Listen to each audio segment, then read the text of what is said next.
Meet Elena. Elena is a quality and patient safety advisor at her multi-hospital organization. The problem Elena is faced with is adverse drug events. The hospital is implementing a medication reconciliation program to address this problem. When a patient presents to the emergency department, members of the healthcare team work together with the patient, or their family, to obtain a complete and accurate medication history of what the patient takes at home. This history is recorded on a form to create the best possible medication history.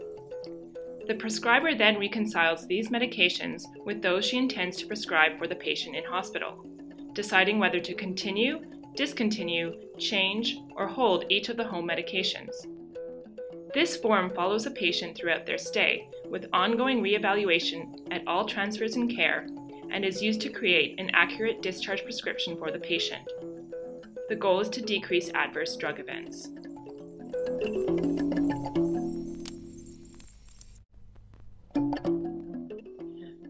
How could Elena evaluate this intervention?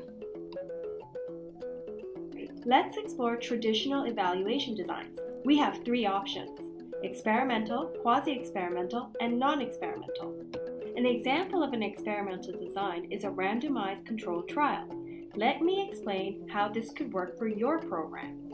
You could either randomize hospitals or patients to the medication reconciliation. Let us use patients. Each patient has an equal chance of being selected for the intervention, like a coin toss.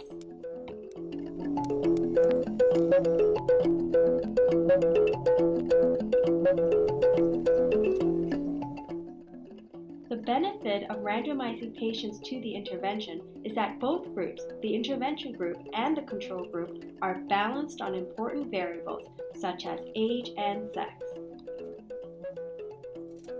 A drawback of randomized controlled studies is that half of participants miss out on receiving the intervention.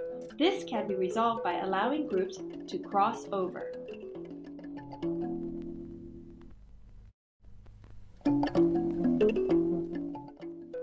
Next, let's discuss a quasi-experimental design. An example is a time series analysis. Let me explain how this could look for your program. You could obtain adverse drug events data prior to and after implementation of the medication reconciliation program. The benefit of this design is that it accounts for temporal changes that were in motion prior to the program implementation. Finally, let's spend a moment discussing non-experimental design. For your program, this could mean simply measuring the rate of adverse drug events after implementation of medication reconciliation.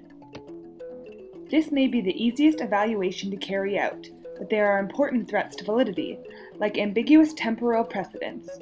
For example, just prior to implementing your program, the hospital also implemented a central electronic drug database. Can you be sure that your low rate of adverse drug events is due to your intervention? Thanks for sharing these options. I'm concerned that these designs won't tell me what aspects of the program are working.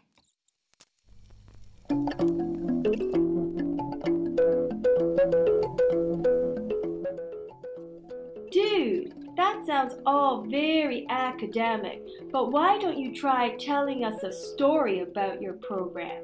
Maybe it's not about the form. Maybe it's about the environment.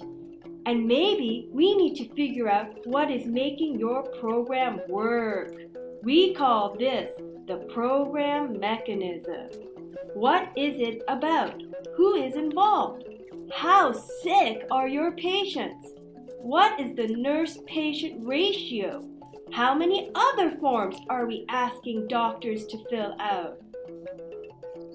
Dude, we need to learn about how it works and who makes it work. You've got to engage your stakeholders, dude. You have to learn about the program. You might find out that it's not just about the form. You end up telling a story about your program. Thanks to both of you. You've given me a lot to think about.